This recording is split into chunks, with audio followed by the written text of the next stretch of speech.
What's up, everybody, and welcome to the other side of the firewall, where we highlight those movers and shakers and glass ceiling breakers, those people of color who have made it to the proverbial other side of the firewall, to those C-suite and senior level positions. My name is Ryan Williams, and today, as always, I'm joined by Shannon Tynes What's up? What's up? and Levon Maynard. Good day to everybody. Hey, what's going on? So today is a pretty packed show. We'll kick the show off discussing Microsoft's recent Exchange Zero Day vulnerability. Then we'll talk about the patch notes concerning it because it's a pretty hot topic right now. Then we'll move on to Levon breaking down uh, the Apple Wall Garden, how there might be some bad apples, pun intended, within it.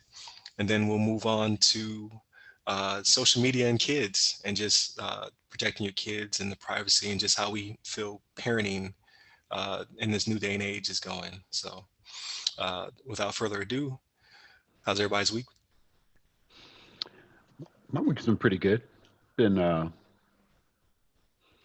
been another groundhogs week. Trying to think of anything exciting that I did the last week since we came together. I think the only thing I can think of is just man. I went to the grocery store. I bought some food. That was pretty exciting. I got some bought some food and got some water and stuff like that. But as besides that, I've just been chilling out with the family. Been enjoying some shows. We'll talk about a little bit later. Playing some video games. Uh, I've been helping or supporting the wife. She's in a program right now. She's learning another language, and she's supposed to graduate in the next month here. So she's trying to wrap that up. So I'm trying to help support her, give her what she needs, give her some food, all that stuff. Like, she's doing these long sessions of studying, and so I try to give her some quiet time so I'm not as loud and try to mute my devices, keep them nice and quiet so she can get her work done. But that's been my life for the last week here. How about you guys? How you been doing? So So real quick though, quick question. I'm sorry. So what does graduation look like? Like what level of proficiency will she be at? I guess it's more of a um, I don't know, like a beginning intermediate type level. It's not like a they have advanced courses. Um, so this one's going to be like I guess maybe more of an intro course. So she's going to have some of the basics down, some like common speech patterns and things like that. Common like interactive like how you doing today? How's your family? Um, I need to go to the store. I need to buy this item. I need to go on a trip to buy this. Can I buy this hotel room? Kind of like maybe like the main kind of conversational pieces and maybe kind of the basic level. So she'll be able to have like conversations with people if she went to that country. Okay, So no, that's what's yeah. up. I'm sorry, Shannon. Go ahead. no, that's good. I was gonna say it actually is a little bit of an adventure if you're actually going into a grocery store now to buy groceries, right? Like, Yeah. Yeah. like look, we still doing pickups, right? Like, hey, put the order in. All right, pickups ready. All right, Yeah. I'll back the truck up to this spot. I'm Right. spot number three. Bring it to my vehicle. Now I'll Right. leave it be. Yeah. No, That's what's up. just like you though, Groundhog's Week. I did do something different. I actually got my first dose of my COVID Ooh, vaccine. I got my first nice. shot, so That's uh, good. yeah, no adverse effects from now. I got a little bit of a sore arm, but it wasn't. I mean, I get that with all my vaccinations, right? Military been poking me for 20 years, and it was always the same. A little bit of a soreness, but nothing Yeah. crazy. So it's good. That second one's the one I'm not looking forward to, but Yeah. Right. we'll see what happens. But yeah, other than that, Groundhog's Week, just like you, man. Nothing much going on. And no, I did not study again this week. Right? Oops. Oof. I know. Oh, dang. Come on, come Dang. on. I know. I just think I'm I'm gonna hit it shaking my so head. much hard. I know I'm gonna have to hit it so much harder now. It's gonna be so much worse because now it's gonna be like 8 hour days of nothing but study. Right. You know what I mean? Like work and then Yeah. study Come and then down to crunch time. yeah, it's like it sucks, but Oh man. That's that's all right. Good. You get it. that's the hope. That's the plan. What Yeah. about you, Ryan? Not action packed, but I did have a busy week. So speaking of shot, I got the second one 2 weeks ago, but I didn't bring it up because it hit me pretty hard, man. I was down and out for like 12 hours, but you know what I mean? Like I came back better than ever. Hmm. Yeah. But I'm sure you'd be fine, man. It's just it felt like I had a really bad cold for like 12 hours, but after that I was fine. Well, mine's a different one Um, from what yours was too, though. So we'll see, right? So like, yeah, I got a different manufacturer from what you did. So, you know, yeah. Levon gonna have to get the third one. You got to go find it so we can That's right. so we can test it out. Yeah, right. You'd be the guinea. Yeah. But no, it was a pretty solid week. I was working night shift, taking a class, so I'm trying to swing my shift back to day shift this weekend. So I just woke up from a nap. Um, but aside from that, I did study. So unlike Shannon, what I mean, I did my due diligence. No, I was playing. Like, but I probably I only put in like like maybe 4 hours this week. So not I wasn't studying every day. I put in an hour here, hour there. It's all good stuff. Like it definitely is a different level than what I've done in the past. Like I'm actually learning like the kill chain and how to actually spot malware and all that Mm, good stuff. So I'm pretty interested. It's the GCFA, the GAC certification forensics analyst. So it's pretty cool. So I think it's 23 hours total. So I'm probably going to run through it at least twice, but maybe even three times before I take that test. So that's aside from nice. that, video games and watching TV here and there, YouTube. So we'll get to that. Um, but yeah, pretty quiet. So speaking of hot topics, I'll give it to you, Shannon. all right. So first, our topic we're going to talk about, right?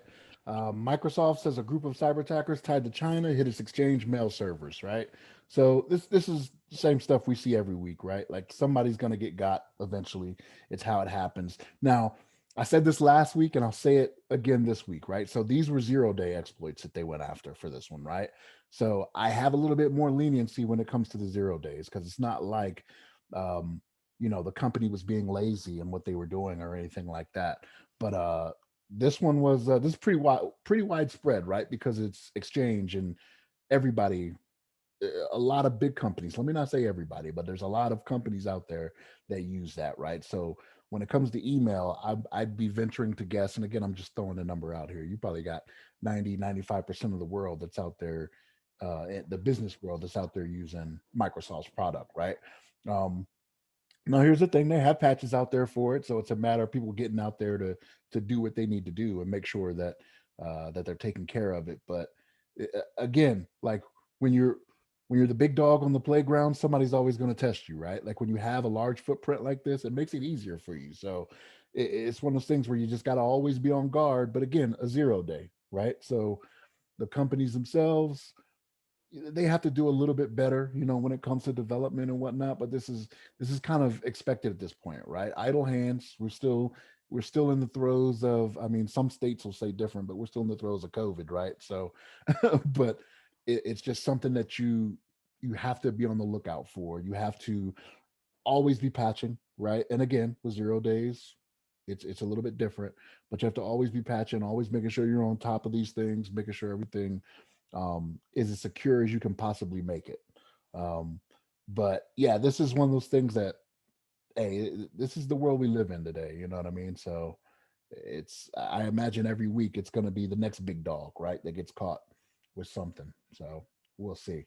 But what about you, Ryan? What you got on this? So I do agree. It is a 0 day. It's not much that can be done about it.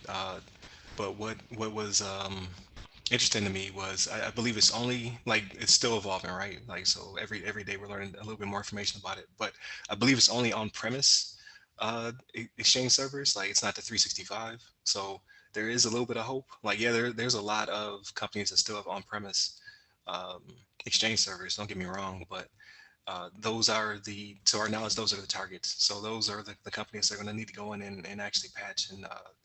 And I believe it's four different vulnerabilities is what they've discovered so far.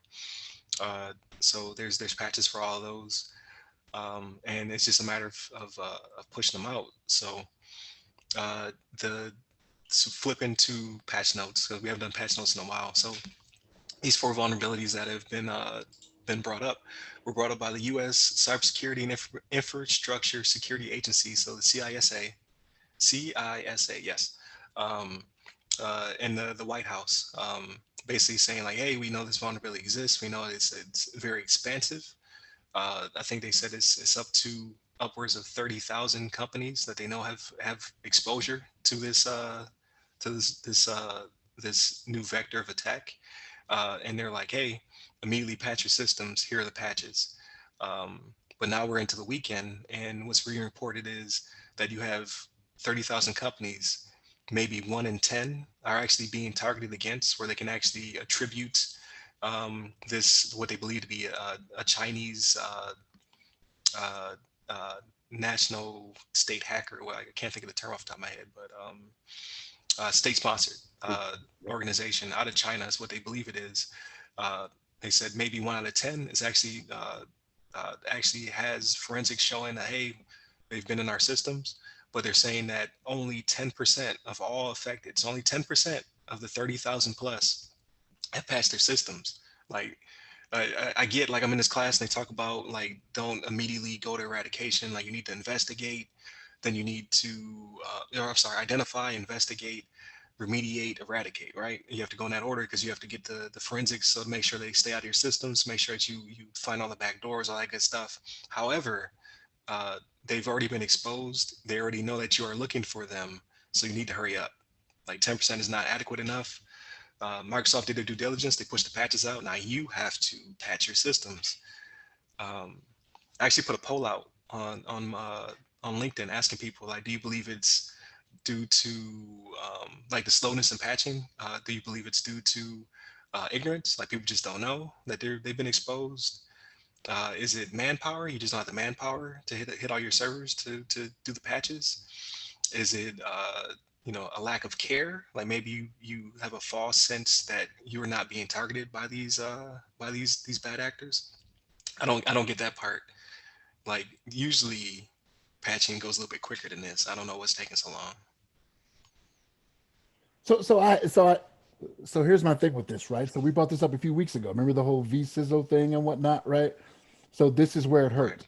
This is where I believe it hurts. I'm not going to say totally because I'm not a vCISO, but they don't have one of the good points you brought up is I imagine that some of these companies don't have a very expansive pool to pull from when it comes to their IT department, right?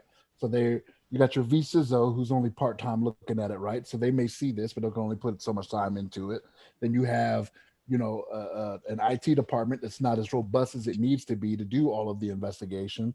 Who knows? You may have people that aren't even versed in how to do these things, like how to do an investigation, right? So it's just a matter of they're sitting there like, okay, what do I do? You know what I mean? Waiting for the vCISO as a part-time employee, you know what I mean, to do Right. something about it. So that could have a good play in it. But you're right, like 10% is not. I mean, 3,000 out of 30,000. Come on, I mean that's not enough. You know what I mean? So yeah, it is. We'll get through it. You know what I mean? But this is one of those things where hopefully it's one of those things where you hope a lesson is learned, right? Where okay, we got bit by something. What are we going to do different? Right? Is it going to be we are going to hire 20% more to the IT department? Is it we're going to do checks more often? Are we going to have somebody looking at um, different newsletters and things of that nature to know these things are coming out? Because it could also be that maybe they just don't even know it's happening. I mean, I realize this is big news, right? You can find it on several different places and whatnot, but how many of these people are actually like have dedicated? Like I get emails from places, you know what I mean? Like, hey, this is the new thing coming up. This is what's going on. You know what I mean? Different bulletins and whatnot that are out there. So, how many are actually doing that? You don't know. Yeah, that's very true. So not to linger on it, but definitely if you're out there listening in real time and you have not patched your systems, please patch your systems. Like and then definitely check to make sure you don't have any other what is it, active persistent threats, APTs, because they use this as a backdoor to install more backdoors, right? So if you have on-premise Microsoft Exchange servers, patch your systems, do your forensics, so this doesn't turn to the next sunburst. Like we definitely have to push them out of the system. So I'm sure more will happen. We'll discuss it as it comes up throughout the weeks. But moving on to topic one, what you got for us, Levon? Yes. So for the first topic of the day, Just want to discuss a article. This is from technologyreview.com, and this is from Patrick Howell O'Neill. Attackers are finding ways to hide inside of Apple's walled garden. So essentially, this article is about how everybody loves using iPhones. I don't personally use an iPhone, but a lot of people are using them. Um, and one thing that's big about iPhone devices is that they typically are fairly secure in the respect that it's hard to like jailbreak or get into the phone so you can actually access some of the I don't know if you want to install certain pieces of software that aren't allowed in the Apple ecosystem, things like that, or even access certain parts of the phone. It's very locked down, and that's why we call it like a walled garden. So Apple has developed this walled garden with their iPhones as well as their Macs, to an extent that they're preventing from accessing certain aspects of the phone. And while this is great for a security point of view, it can also be a double-edged sword in the respect that it uh, causes it to be a little bit difficult for like forensic investigators to access certain parts of the phone. Say if the phone gets hacked or that there's a 0 day for some of these devices that are affecting certain parts of it.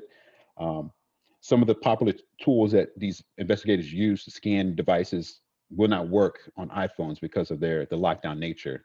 So so if you get like 1% of the top hackers that get inside of the phone, um, they'll be able to be almost hidden from security mechanisms that would discover them, because essentially their iPhone or Apple are blocking, like maybe they block certain access to the memory. So there may be key parts of the memory that aren't accessible to like these investigative security personnel. But the hackers were able to get into it. So now security guys are looking to say, oh, this phone compromised? Has this been hacked? But they're pretty much shut out and they're not able to access these points of the phone. So that's essentially the gist of the article. It also goes on to talk about a little bit about the kind of Android and even Windows is kind of working to develop kind of similar ecosystems where you get like a Chromebook from Google. It's kind of locked down in a similar way. You can only install certain pieces of software, only certain parts of the phone or the device is accessible, as well as like Windows has like a Windows S mode. It's like a kind of a lockdown Windows mode where you can only install Windows approved applications, things of that nature. You can't access certain parts of the device. But essentially, this is kind of like this article just kind of describes that scenario and how much it's a double-edged sword in respect that you can't. Apple's making the devices more and more secure, but also making great hiding spots for these malicious actors to compromise the devices, and then they can kind of sit out in these certain parts of the phone that are getting locked down. I think one part in the article they described uh, like there's a like a folder or some access like a sort of private folder that initially a bad actor got access to, and then um, these investigators were able to view this data, but then later on iPhone released like a patch or something that blocked access to view that folder, but the malicious guys were still able to get in there, but the security personnel could not scan that part of the phone any longer to discover that the people were still in there. So things like that are maybe the biggest concern. It's just it's a good thing that they're doing to secure their phones, but at the same time, it kind of provides like a little bit of a hiding spot. Um, but with that said, you guys have some thoughts on that kind of uh I think are we all Android users? I'm not sure if we or do you have an iPhone? I Absolutely don't know. not. One of us is not. Oh, that's right. One of That's right. Absolutely Mine not. has. Absolutely not. How dare you? You see how they cut a hole in the case just to show the Apple symbol off Right, because I'm right. Make sure elitist? you can count on iPhone, Apple to try to show off their goods to everybody. Make sure everybody knows what you got. But what you guys got? What you guys got on this? What do you think about it? So as a Apple user, so I'm always been prideful of the walled garden and what have you. Like, um, first off, I haven't always been an Apple user. I used to have an Android. My favorite phone of all time actually was my Note 3. That's how long ago I had an Android phone. Mhm. Because you could do anything with it, right? Anything you put install anything you want on it, you could do anything you want to do with it. Yeah. It died on me just before I was going on a temporary assignment. I was like going across the country or something, so I needed a phone ASAP. So I think I got like an Apple 3 or whatever at the time, or an Apple. 3S. I don't remember the naming convention is always crazy. But once you're in that ecosystem and you buy something, you're just like, I'm here now. This is this is where Mhm. I live. So Yeah. you're probably full of the things that you do get with that ecosystem. Like Apple products just work. The apps are usually pretty secure, but there, there's always something, right? Like I'm trading in my security in for potentially a new threat. So Mhm. that is kind of worrisome. That what are they, MDFTs, mobile device forensic tools or whatever, that they don't work very well. So I mean that's good from a standpoint that just anyone can't get in my phone, but it's bad because, like you said, now the bad guys can figure out ways to get in there and then hide. Um, Kind of akin to, I guess, like with a Windows system, how sometimes you can have a bad DLL file Mhm. and it threat could just slip in. There's nothing. It's gonna look like a regular file to me. Like I won't know any better.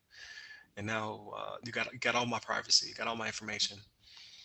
Um, so hopefully Apple figures out a way to beat this back a little bit because it is kind of scary. Because a lot of my data is saved in my phone now to include my uh, biometrics as well as KeyPass has all my passwords, right? So if you get into my KeyPass, you got the keys to the kingdom. It's like having a password wallet, but attached to my thumbprint or my face. So it's even worse. But what about you, Shannon? So a couple things. So Levon, something you brought up like about the Chromebook. So like my two boys that are in school, um, they got issued equipment from the school to do their work on and whatnot, and they were Chromebooks. And I was like, okay, it's good for them, right? Like they can lock them down, do whatever they need to do, keep parents from doing whatever. Like I have to keep telling my wife because every time something seems to not work right, she just comes to me. I'm like, look, this is not my machine. I realize I'm the IT guy in the house, but this is not this is not my machine. I Right. can't do whatever on this. This is locked down pretty good. He can Right. browse and he can save stuff to it. That's about the extent of it, right? Mhm. So yeah, I mean, I do understand that, like you doing something like that that's locked down pretty good.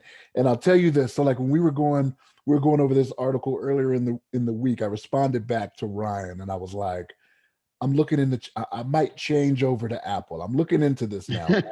And here's the thing. So like it's not like I'm totally against it, right? Like my wife has a MacBook, you know what I mean? So like we have some in the house and whatnot. But when it came to phones, I didn't want to do it because they never had the expandable storage, right?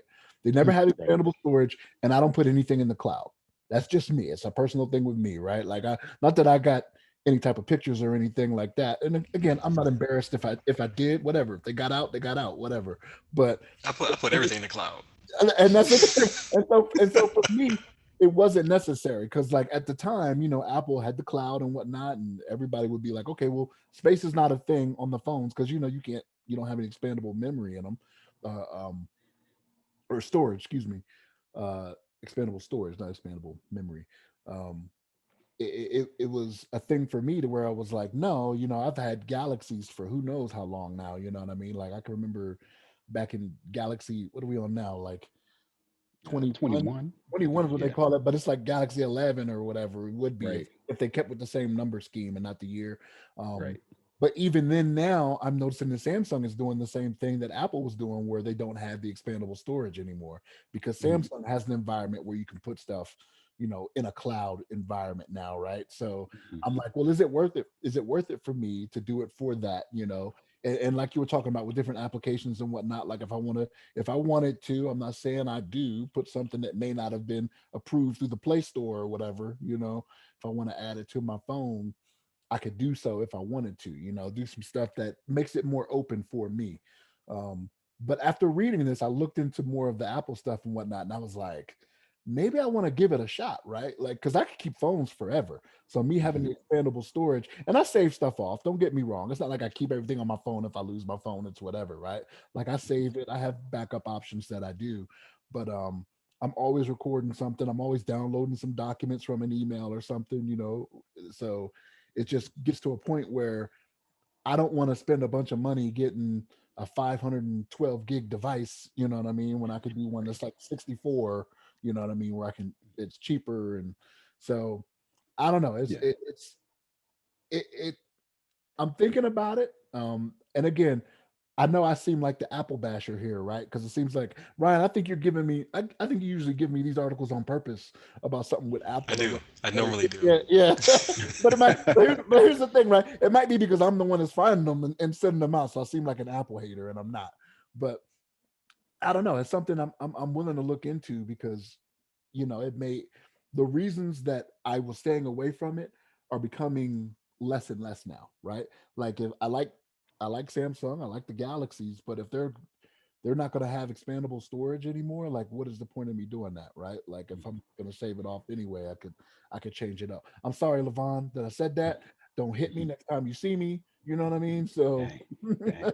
Wow, I wow. left you alone, I'm in the Android disappointed. space. I know. I'm disappointing everybody. I'm disappointed. I'm not studying. I'm trying to change up my I was phones. gonna say, first you haven't been studying, now you're trying to change the phone. Yeah. You're gonna be like, I mean, two iPhones versus an Android guy over here. You're gonna be like trapped, surrounded by you guys. But we're gonna start coming on. You're gonna be like, "Hey guys, what's going on?" We're gonna be like, "One of us, one of us." That's right. That's I all did good though. not. No, I did not murder him. right. That's funny. But I could totally understand that. I mean, I think the iPhones are really nice phones. I wouldn't be opposed to getting one, but I'm more so like I do like the freedom of the Android devices, a little bit more open. You can install different applications and things like that, and a little bit more customizable. You don't have to have the same kind of like background, the same kind of setup, desktop setup. If you wanted to switch up the, um, yeah, just want to customize a little bit more. But iPhones are nice. iPhones Max are nice. Just that I don't know. It's I think it's some people treat it as like a cult. They have to get into the Apple like uh, uh, um, you know get into their Apple world where just everything has to be you know iPhone, iMac, and they got um, I don't know. If they started coming out with like Apple underwear, people start buying that because they already got like an app, Apple phone. They got like I get my Apple underwear. Let me wear my. But they're Once good once once devices. you once you join once you Yeah, join the group, we don't call it cult, we call it a group. Once you join the yeah, group, there's no coming back. Right? I got I got the phone, the iMac, the Apple TV. yeah. Um, what else I got? I don't know. I got all the things because once you get into like that walled garden, like you feel as though all these things just jive, they work together. You've already Right. bought it, it Everything. works across platforms, and then Yeah. they just keep giving you free stuff. Like so, What I you got get the free? so when you buy a phone, they just give you Apple TV for a year. Mm, And every time I get a phone, they just keep adding another year. yeah. So I'm good for a couple years now. And I'm just like, well, I mean, hey, it kind of that worked out. So as a plug, And then what's actually in Apple TV? I've never like used it or like seen it really. Is that just the same as like do they have like the same kind of programming as Hulu, or do they have something special on there? Just they have like uh they have like their own set of like it's programming on. yeah, they have their own movies. So there's a couple. I never really got big into the movies and TV shows and all that good stuff because I didn't want to get attached and then you know what I mean then no longer have the service. But then I renewed. I got a new phone and then they were like, hey, here's another year, and I'm just like, oh, okay, you got me on that Mm, one. But then Apple Music. So we pay for a family plan. I think we pay like $15 a month, and then we all get Apple Music. So I don't buy music anymore. It's just free. Like there's never been an album that drops where I can't have access to it unless it's Beyonce or somebody from Tidal. mm, Then obviously those are delayed. But um, when it comes to movies, man, I'm trying to think of this a really good one. I say that and I can't remember the title of it, but it has Anthony Mackie and Samuel Jackson. The mm, Bankers, I think, is what it's called. So it's uh, based on true life story. These two black businessmen Mm. fake being like they find a white man to front as the owner of the bank, and then they infiltrate into the banking system in Texas. I want to say. mm. So a really good movie. There's a few others. There's one where what's my man's name from Castaway? Tom Hanks. Oh, Tom Hanks. Yeah. Tom Hanks always has a he always has a jam, right? So in this one, Mhm. he's playing a submarine captain. I want to say I forget the name of that one. I haven't watched it yet. But it's a Tom Hanks movie, so you know it's gonna be good. He's the captain Then now. there's a few more. There's a few more. There's uh, a documentary on Black fathers that they put together is really good about Black fatherhood. I want to say, man, there's a few more. So I graze. You know what I mean? Beyonce had no, I'm sorry, that was Disney Plus. I get it Yeah. confused, right? Because Apple Right. TV is a set top box basically. So at the crib we have HBO Max. We had Disney Plus at one point, and those are all apps on the Apple TV, and we use it as the media streaming device. Um, so some of that stuff blends into each other because Right. you don't have to click on the app. You can just click on the whatever you want to watch, and then it just jumps to the app for you, just like any other set top box. Mhm. Right. But they start to Right. bleed into each other, so you don't know what Right. is Yeah. from Apple and what isn't. Right. They do it on purpose. Um, yeah, well, it's good, man. Like I got the Apple TV for free too. It was HOA gave it to me. Mm, Um, dang. yeah, it was. Remember I said I didn't want cable. Like I finally had cut my ties with cable when I moved into the house, but the Wi-Fi was part of the HOA. So I think the like HOA is like $30, but we had 100 gig. I'm sorry, 100 meg up and down as part of the deal, and then they expanded it and it went up a little bit, and they added a cable package, and they gave us Apple TVs. Um, and then I was, it's serendipitous that I have Apple devices and an Apple TV, so everything that I watch, I can stream onto my Apple TV, listen to my music, all that good stuff. So again, it's a walled garden, right? So Mhm. everything kind of plugs into each other. But since Apple's not sponsoring us, we can talk about the bad as well.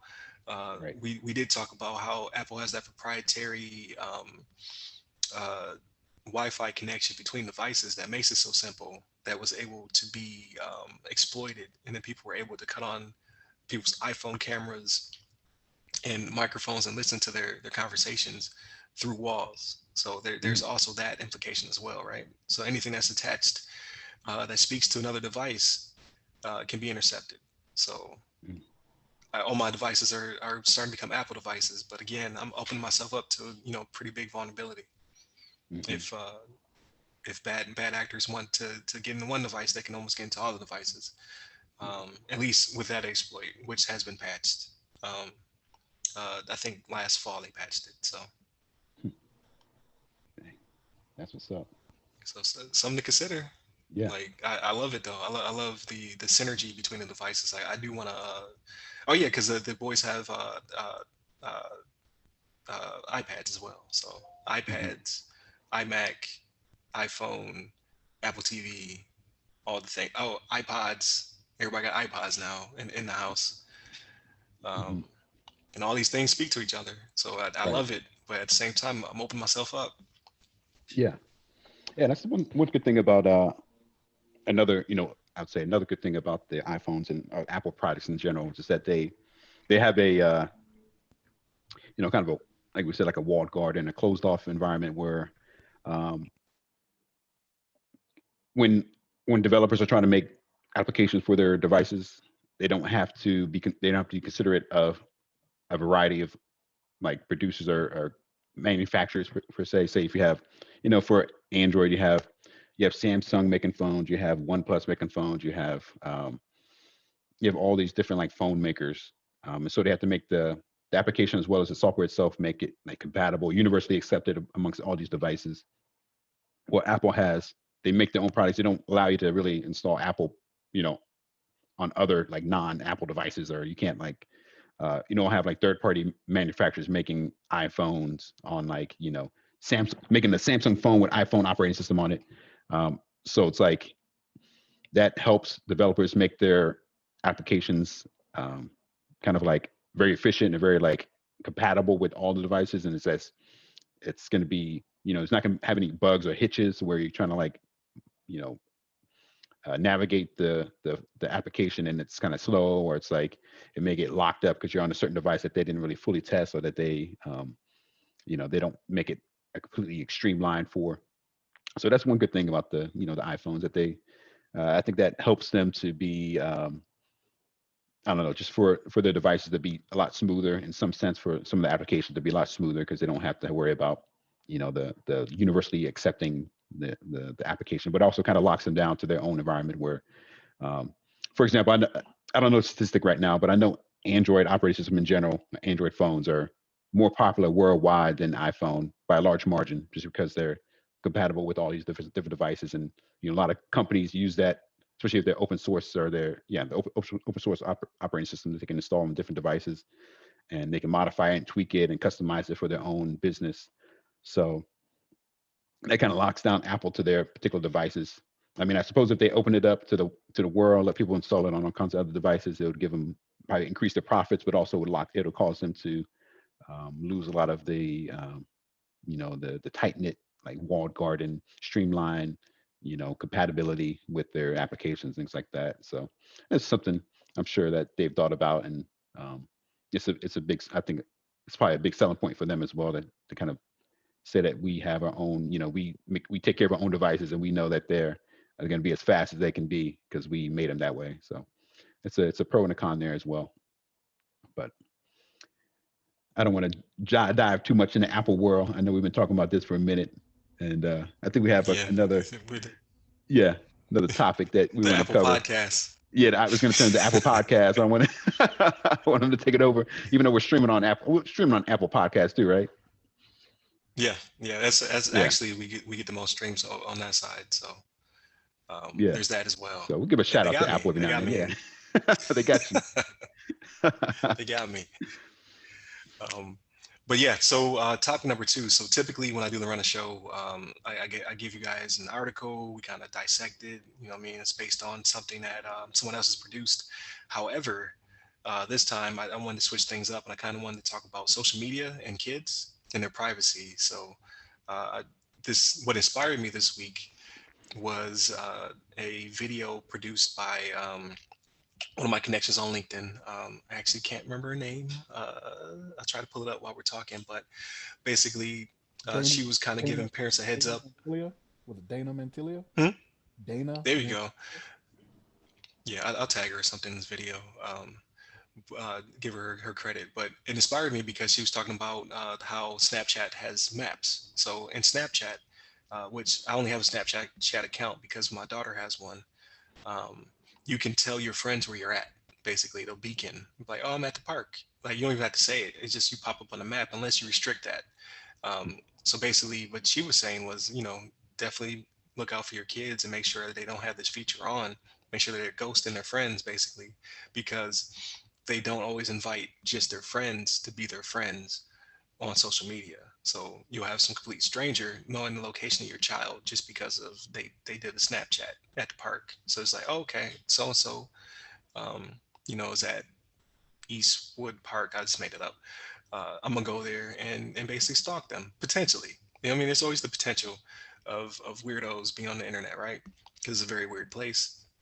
But I know that me and Shannon have different opinions on social media just from the conversations we have on the show.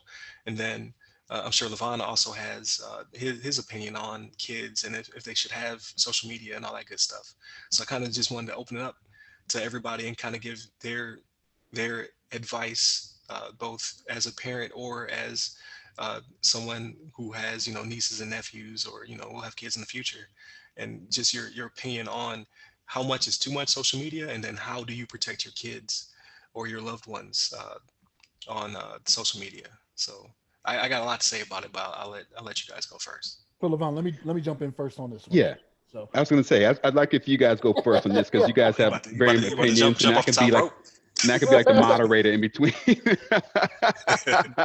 so here's the thing, and I don't know if I've mentioned it on the show, if it was something offline for the times that we talk or whatnot, but I mentioned about how my daughter, for her 16th birthday, all she wanted was a Facebook account. She wanted to be on social media because we never let her have it. And I was like, no, I'd rather spend money, give you something you may possibly not want, than worry about, a possible safety issue or anything like that. And what it kind of goes to is, I don't know if you guys have ever seen like I watch a lot of like that 2020 and investigative stuff, but there was this guy who, with the approval of the parents, like these parents thought they were teaching their children the right thing to do, right? Like Don't talk to strangers on social media. Don't let people in the house. This, that, and the third. So with the parents' approval, this guy was pretending he was someone else and talking to their children. You know what I mean? And was like, "Hey, meet me at the park. This, that, and the third. Blah blah blah blah blah." And I see that, and I'm like, "Okay, I think I've told my children not to talk to strangers. Don't get in the van when someone has a puppy or candy. You know what I mean? Anything Right. like that, right?" But that's not even needed anymore, right? And the thing is, when you watch these videos, these children fail spectacularly at it, right? Like they go to the park to meet this adult, right, with the parents, right? Again, it's with the parents' permission and with the parents.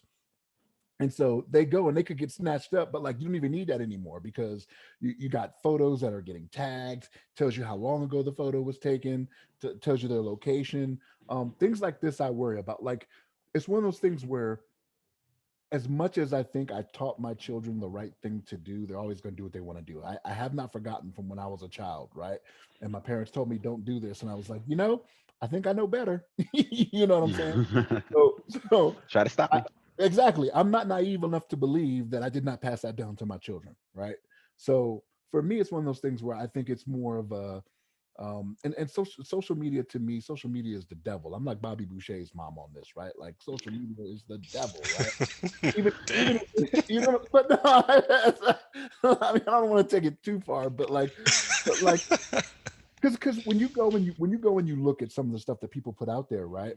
You got a lot of people that are trolling, that are saying things that are divisive, whether it be about race, whether it be about politics, sexuality, things of that nature, to where my children just don't need to see that at such a young age. Now, I have two children that are adults; they're above 18, right? They can do what they want to do. You want your Facebook account, you can have it. You're an adult at this point, right? But when you are under that threshold, and I'm still supporting you, I am not going to allow it, right? There's just a difference. Like if I need to know where my children are, I have other ways of knowing where they are, right? Like I could text them, I could call them, you know what I mean? I could do what I need to do to talk to them or do whatever. But social media to me, there are more there are more cons than pros for them to have an account as a young teenager before they become adults. Is my stance on it. What about you, Ryan? So a little bit different, but pretty similar, right? So, like I said, the only reason I have a Snapchat account is because my daughter has one. The only reason I have a TikTok account is because my daughter has one. The only reason I have a Discord account is because my son has one. Um, they have not asked for Facebook or Twitter or anything else that I feel are not really kid-friendly platforms. Or I'm sorry, YouTube as well. So originally they had a YouTube account, but it was my account, so they shared it. So all of their accounts stemmed from my account originally. That's why I kind of lost my gamer tag to my son because he plays more than I play. I lost my YouTube channel to my daughter because she was actually making videos. She doesn't anymore, but she did. And then, like I said, I created those accounts to friend them with unrestricted access. So it's kind of twofold. So I believe kids should have privacy. So I'm not taking my kids' doors off the hinges or threatening to do that. But I will take the stuff that I bought from them out of their room because you didn't buy that. I bought that. Um, but I try to give them as much autonomy as possible. But when it comes to social media and things of that nature, I I ask for their device. So I've on several accounts taken my son's tablet or phone and look through his security settings to make sure they're still set up the way I set them up, but also to make sure he's not restricting what I can view as his friend. Like I want to make sure I can see everything that your friends can see. Um, and that's just like mutual respect. Like if I see, I let them know, like if I see something is different, you're not letting me see what you're posting, then I'm taking your device. Like it's not, Mm. it's my device, you're borrowing it because you did not buy this. Mm. And if you did, it's still my device because you live in my house. So don't think you're gonna say, well, for iPhone, and they'll be like, oh, you can't touch my iPhone. That's not gonna happen because you live here. Um, but it's not to be threatening. It's just that I want to see everything that you're posting. Like I want to know everything that your friends know. I want to be able to find you on Snapchat if you so happen to cut that feature on. So I know that it needs to be turned off. You know what I mean? Like, um, so I do give them a little bit more autonomy. But again, they haven't asked for the big accounts because I will probably not allow my daughter to have Facebook or Twitter because it's even though she's a freshman, I think maybe another year or two before she can graduate into uh, such an adult platform. And then the same thing for my son. He's only in middle school, so no, he can't have that. But again, they have to ask for those things because I think they're kind of on the track that their friends are on, where you kind of grow into those things. So maybe come her sophomore, junior year, she might ask for it. But like with my son, all he has is Discord because him and his friends play, games and they chat through Discord. So he kind of is going on that track. But I've heard some stuff when he's playing on live with his friends. I've heard them say some things. I'm like, yo, like we gotta have a conversation. Because you know what I mean, like even though it's a more age appropriate platform, they're still gonna run into other people or their friends and they get taught bad habits. Like I've heard, a couple B's here and a couple F's there when he's playing 2K, and I'm like, it's not coming from him, but still, you know what I mean, like, hey, you gotta tell your friend he has to chill out, or you can't play with him. So those are just my 2 cents. Like I trust but verify. Very Mm. oxymoron of me, but it makes me feel more comfortable. I think they're a little bit safer. But kids are smart. Like he probably knows how to get around some things out. Even I don't know. Mhm. So Yeah. there's definitely some risk involved as well. So So what I do you what think do you think, Levon? so hold Oh, on, I'm sorry. Go real ahead. quick. I'm sorry, man. No, It's like I gotta talk to you about this. that usually is where I pass it on. But like I think what it is, what it is that again, I don't want to make it seem like I don't trust my children. I trust my children to do and say I what I don't trust him. okay. That's why I say I trust but verify. Right. It's an oxymoron. I don't trust you. But I don't trust them to go out there and spew some of that stuff that I just don't want coming towards them, right? Like it's one of those things where even being a driver on the road, right? Like I could say that I'm a safe driver, but I'm not the only one on the road. You know what I mean? So like that's kind of what I'm looking out for is I don't I can tell them that there are people out there that feel a certain way about them or about how they think, but it's not something they need to be bombarded with all the time because children are on social media. They could be on social media all day. You know what I mean? You give them a weekend that could you could just every time you see them they're on their phone looking at stuff and it's just like that's just not what they need in their head. They need some positivity. So you know what I mean? That's just my thinking on it. I think me and you are somewhat similar in how we feel, Ryan, because I'm definitely well, I'm maybe we're a little bit different because I will take the door off the hinges. You know what I mean? Like I don't know. Maybe that's just I've never, yeah, I never been to that point. Never been to that point. Like, so I like to believe I wouldn't, but certain threats you got as a kid, you kind of just they flow out of your mouth before you really know. Like you got McDonald's money, you be like, why I say that? What about you, Levon? Dang. So you know, um, I'll say I don't have any kids right now. I'm thinking back in the day when I was a kid and I got into technology. I think technology is wonderful. Obviously, that technology's done a lot of things to improve our lives, make things easier, make things like more streamlined and like simple and efficient and effective. But obviously, technology is also another double-edged sword where it can be cause people to get into trouble, as well as especially with social media nowadays. I think, especially a lot of the controversy around just political controversy and then racial and had like the Black Lives Matter movement and things like that. People had different varying opinions, especially on social media, that kind of blew up. And I think it can cause people to be a little bit more divisive with each other. And people like to put out their ideas on social media and express their views. Um, so in that respect, kind of what Shannon was saying with, a lot of the the posts that are out there, I myself find that I'm trying to like avoid getting on social media as much as I used to. Because it can be very addictive. I think some people are addicted to it. You see people post there like nonstop. They have like a post every couple hours every day. They have a couple posts. Becomes like a soundboard for them. They can express their views and things like that. So there's things on there that I wouldn't want any for my kids if I had them to be viewing. Um, I'd imagine that they would only have, you know, their friends would be only like other kids like their age that would probably not be, posting things like that anyway. But it's still out there. You may run across it some kind of other way. Somebody shares a link to a video and it goes to another. It kind of goes into like a we call like a rabbit hole or like uh, a down like another like a hole of like just different conspiracies and all this kind of stuff come out of it. So I would be concerned about that. I think my kids, if I had some kids now, I would obviously be um, I'd be welcoming of them using technology, to an extent, but I also want them to be like not like tied to their phones and to their devices. Like I think a lot of people nowadays they can't go anywhere without their phone. They have to have the phone with them. Even if they go to like another room, it's like, oh, where's my phone? Now let me bring my phone so I can check my messages. I can check my social media feed and all this kind of stuff. Because back in my day, I used to be, roaming the streets on my bike. I go to my friend's house, like get on my bike, like let's see what my friend down the street's doing. Let's go hang out. Let's just ride around the neighborhood for all day until it got dark. And then mom called you when it's like it's dusk, and mom's like, hey, where you at, boy? Get back home, that kind of thing. Um, I'm not sure how much. I think kids are still doing that nowadays, but I think there's obviously technology is a lot different than when I was growing up. A lot of people wouldn't mind just being home all the time and playing video games, playing Xbox, playing PlayStation, playing the Switch, Nintendo Switch. A lot of kids are kind of like tied to their phone, tied to their electronic devices, um, and may not be physically active as we used to be back in the heyday when we didn't have all the technology. So I think it's important that kids maintain that for not only like their mental well-being but their physical.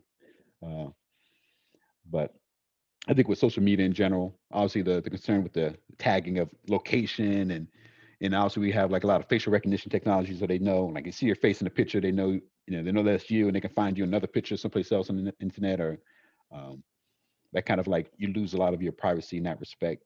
That you're once you got like a digital footprint, then people can find you, um, and people can find information about you if they need to.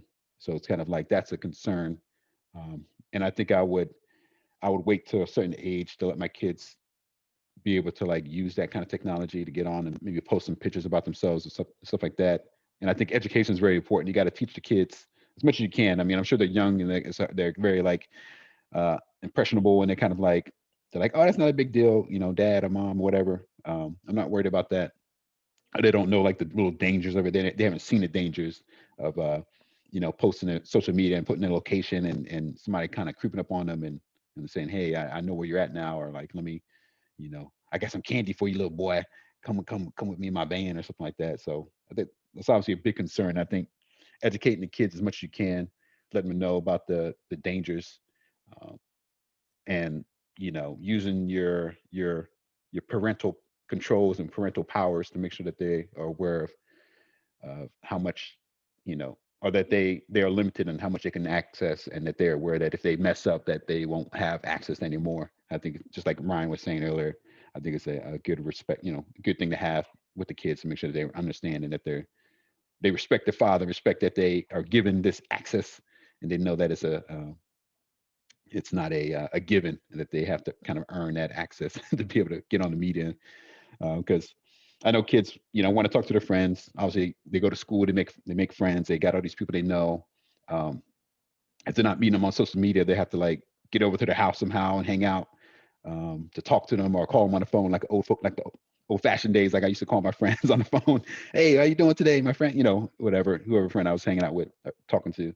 I'll call them every now and then. We just talk for a little bit about whatever, and then we're like, yeah, let's have a sleepover, this weekend or something, whatever we're doing, things like that. So I think social media is like a good way to stay in touch with people, uh, to socialize and just, but also you got to make sure you kind of be watchful of what the kids are doing.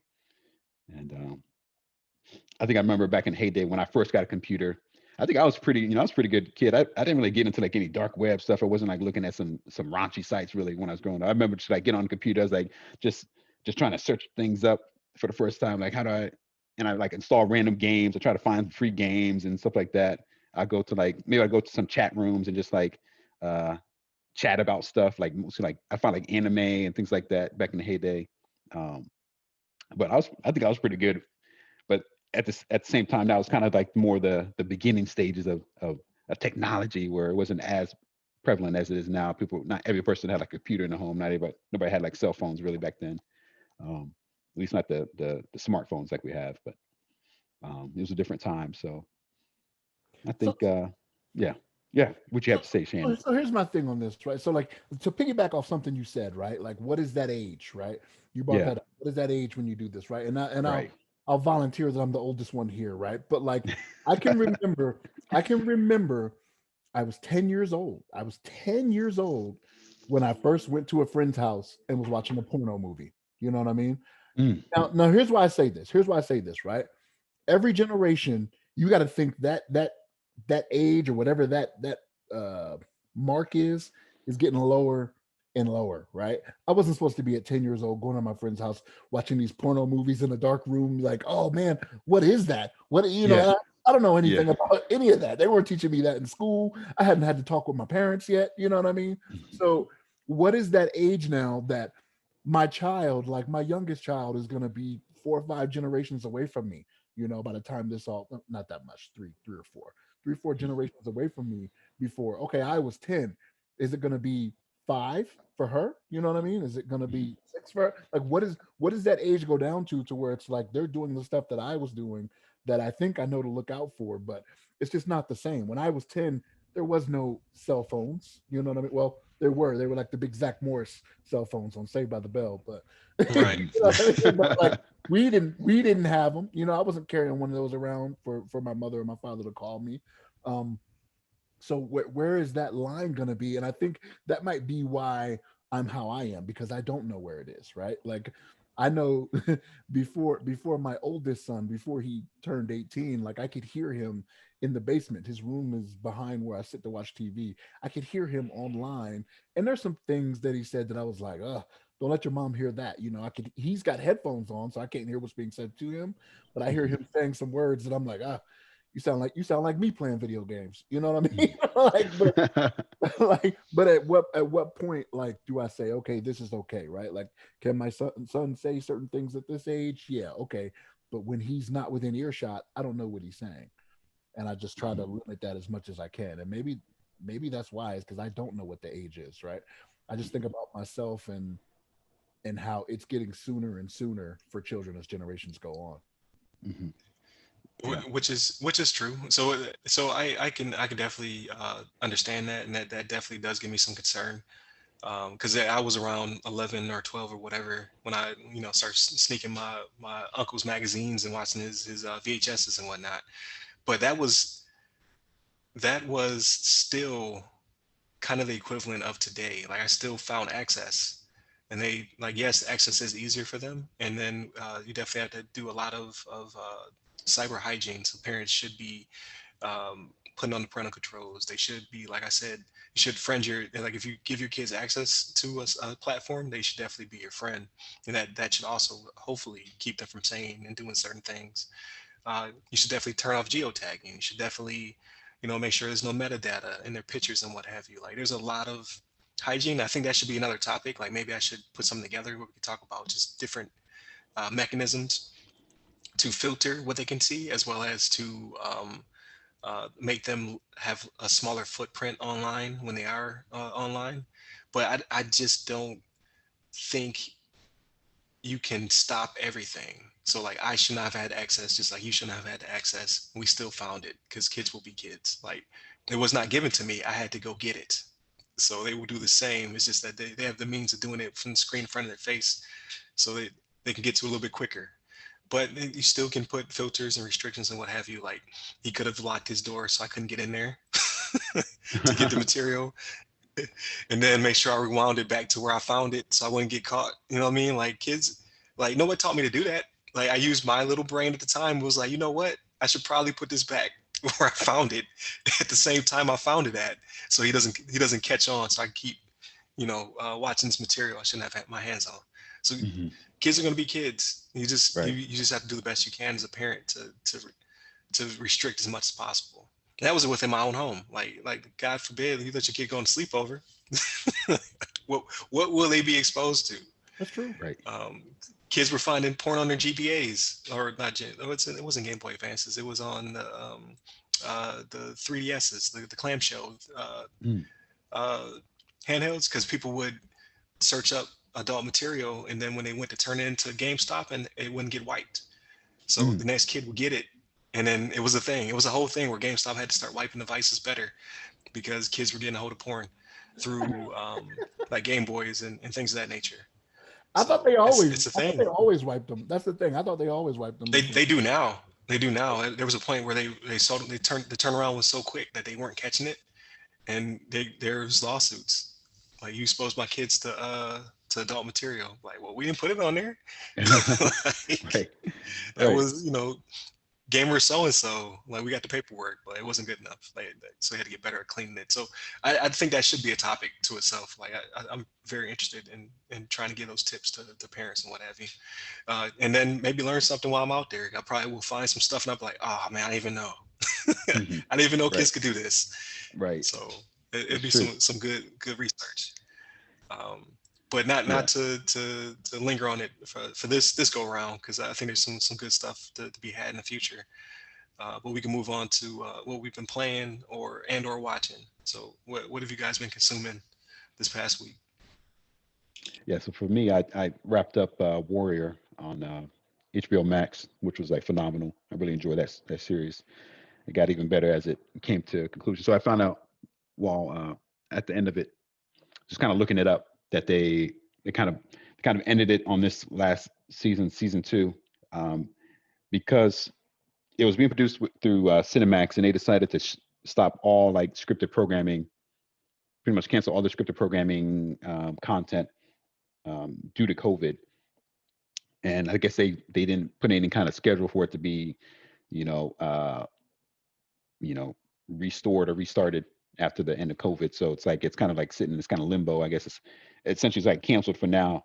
But there's been talks and a lot of discussion on the web that HBO Max now has like access to it. Or I don't know the back on the background how it works, but I don't know they produced they purchased the rights for it, or at least the rights to stream it. And there's talks that potentially HBO Max can uh, take over the production and bring it on their platform. So hopefully they do that because it's a really good series, and it ended like on a good note that has like a lot of like room for growth. Um, I think the director said something to the effect they plan to make the series like a 4 to 5 season series.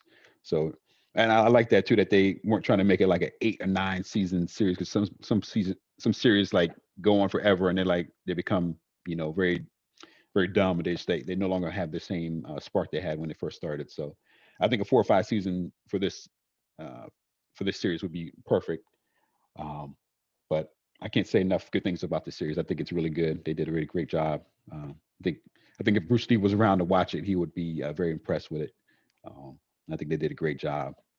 And with that, I've been playing mostly Destiny 2, as well as I picked up um, I kind of dusted off my PlayStation 5 a little bit.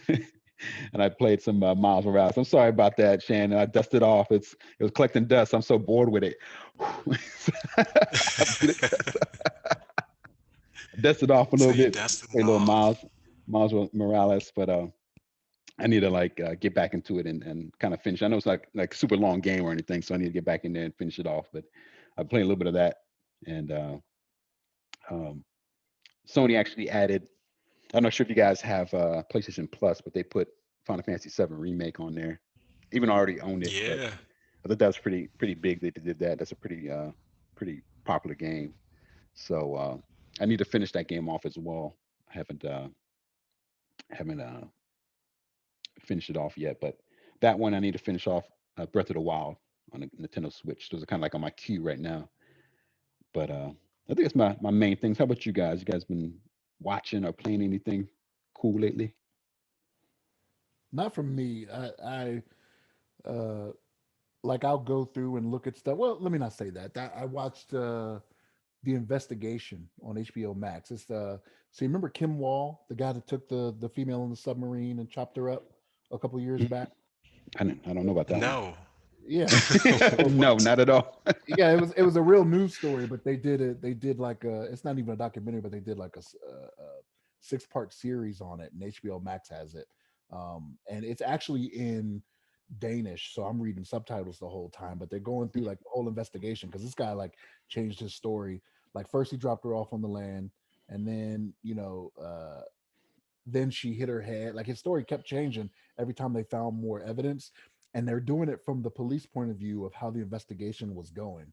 And yeah, it's interesting. They only released 5 of the 6 so far. I think next week the sixth one will be released.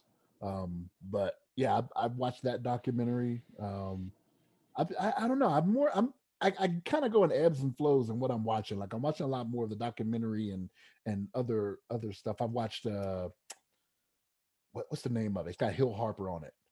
What really happened or something like that. You know what I mean? So I watched Prince's Last Days. You know, I'm a Prince fan, so I watched that. That made me actually go and watch Purple Rain again. So when I watched that Classic. one, Classic. it Purple is. rain, And we purple And rain. like here's the thing, it's not even like it's great acting, like it is like the best musical score you'll probably ever see in a movie, right? So you're like, I'll watch it just to see the songs all the time. Because like Prince is not a great actor. Let's be honest about, or was not a great actor. Let's be honest about that, right? But I still watched it and was like, okay, but that's I'm kind of in the documentary phase now. So I'm watching that, the confession tape, watching the like a different documentaries on these people and how they got them to confess to crimes that they may or may not have committed. Spoiler alert, I'm pretty sure they didn't commit almost everyone that they filmed here. Like it's Right. just crazy, right? But no, that's just kind of the direction I'm in. I'm not really, watch a couple NBA games, but other than that, no video games still. Mm, You got that. You got several new TVs and ain't playing no games on them. I How dare know. you? I'm wasting them. I'm wasting them. And I say several new TVs and Look, hey, you don't tell me about wasting nothing when you're dusting off next gen consoles, yeah, dusting them off. exactly. Like, oh, I dust off my PS5. Like, it's not right. even old yet. It's got dust on it because you ain't playing It's not even old enough to have dust on it. Yeah. it. No, that's what's up though. But so I'm kind of bouncing between things. I'm not finishing anything. It's kind of frustrating. Like I'm still watching Amendment. I got to women's suffrage and how it ties into the 14th Amendment. So it's I mean the whole documentary is phenomenal. But it's becoming more what's the word? It's moving up the timeline. So it's definitely becoming more relevant, even though all of it's relevant. So I don't know, but I still like it. Still doing good things.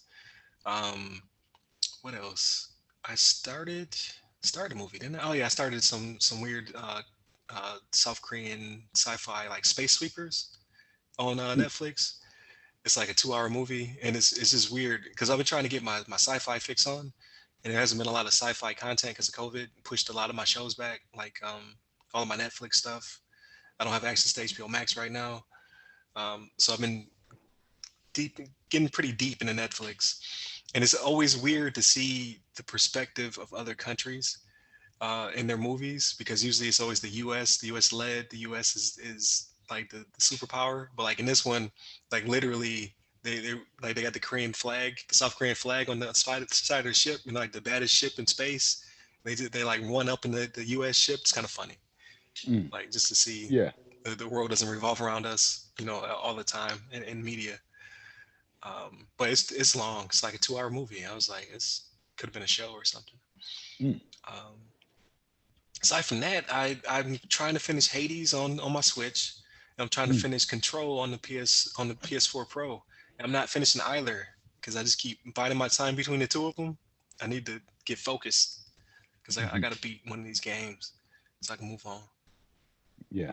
But Maybe you need to stop all that yeah, studying not and betterment of yourself. Maybe you need to stop doing that, you know. Right. That's right. yeah. So that's the weird part. I still get that guilt feeling like from when I was finished my masters. Like if I start playing a game, I feel guilty, and then I go back to studying. So like I can't. I need to flip it because I need to not study as hard. I say that you should always study well, but when does it stop? But you need a Mhm. you need When a do I get to break take a from break? it. Exactly. Like watching movies and games is a welcome break from it, though. You know what I mean? So Yeah, yeah. yeah, and I kind of still want to do the little side podcast where I spoil video games that are old. So I re-downloaded Final Fantasy the original Final Fantasy 7 Mm. because after I play through remake again, because I'm trying to platinum it, I plan on going back into 7 and then doing like a spoiler cast where I can talk intelligently about a game I haven't played in a decade. I want to say I haven't played Final Fantasy 7 original Yeah. And no, probably a decade and a half. It's been a Hmm. long time, so It's been go a back minute. through. Yeah. Yep. Yeah, that's the old So game. and then like just editing stuff. Like I did that interview with Chelsea Pierre from Blurred Lean Technology. That's currently on the Patreon, and it'll go to free feeds on the 10th. So I was out there making some clips, so I can advertise it, and then yeah, just media, just learn how media works. Like trying to get more people to join the Patreon, get more people to watch the videos, all that good stuff.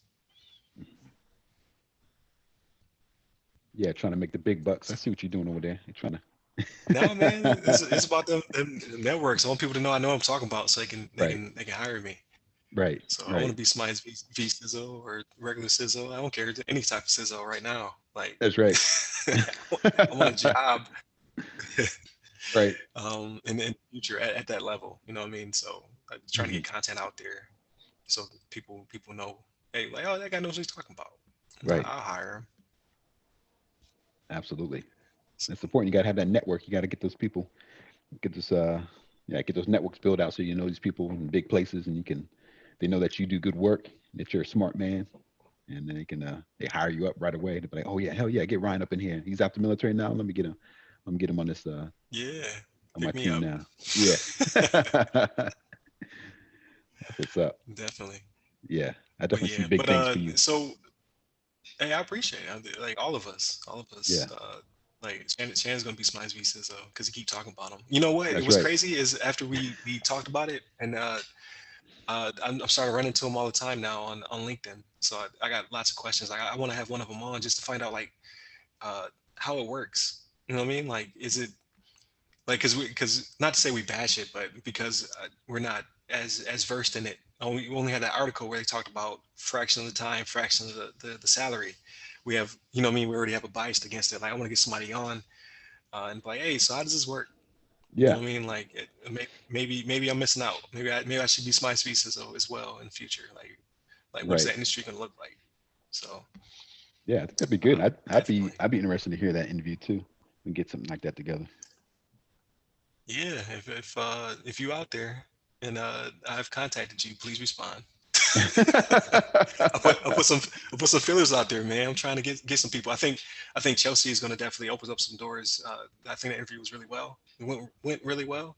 I think people will see it and then they'll be like, yeah, yeah, you know, I'll be on the show. I think this is a good platform, and this is what my platform brings to people of color in IT or cybersecurity. So it only takes one. We got one in our belt. You know what I mean? Like we broke that ceiling. So let's keep it moving. Get some more people. But you guys have anything else before I land the plane? Oh no, we can land it. I'm good. My Okay. seat is All right. upright and my seat tray is up. You Gotcha. got your belt buckled and So everything. Yeah, I'm in the seat. yeah, so definitely a shout out to our Patreon patron. We got Anthony Cater still holding strong out there supporting us. Also, thank you to my co-hosts for bringing it every week. Thank you for being attentive. I know you guys have jobs. You got families. It's a pandemic. You know what I mean? But y'all still make time to be here. So I definitely appreciate you. Going on this journey with me. Thank you to all those out there listening on free feeds. We love y'all too. Definitely convert yourselves to Patreons if you have the appetite for it. But if not, just continue to listen to us on free feeds. Like anything showing us that you support lets us know that what we're doing is important and that it's actually reaching the audience that we're trying to reach. So we greatly appreciate that. Remember, you can always find us on the website www.theothersideofthefirewall.com. The Patreon with the same name. Twitter is at @on_firewall. We have a Facebook page and group, also the other side of the firewall. Instagram is the other side of the FW. And then we have our Twitter, which is also, or I was going to say also our name. It's not my name. So mine is at Ry Security Guy. That's RYRY Security Guy and Levon. And mine's just a regular ass name, the Levon at Levon Maynard. There you go. So you can That's right. always hit us up. We also had the LinkedIn page. So I try to pull people from my network onto the page, but I can only do that 100 people at a time per month. So I hit my cap pretty quick. So if you want to invite yourself, please go ahead and do so. And then just hit us up. Let us know, hey, I listened to the show, and this is how I feel about it. So your critique and criticisms will help us, along the way. So that's all I got. Any last alibis? Everybody be easy. Yeah, stay safe out there. Don't catch any cooties. We're almost. I know. know we're getting to the home stretch, but be safe out there. I think we're almost through this pandemic. Hopefully, maybe by Christmas time we have a little bit more semblance of regular society out there, and we can go about our regular business. But stay safe, guys. That's all I have to say. Yeah, well said. Definitely stay safe. Peace.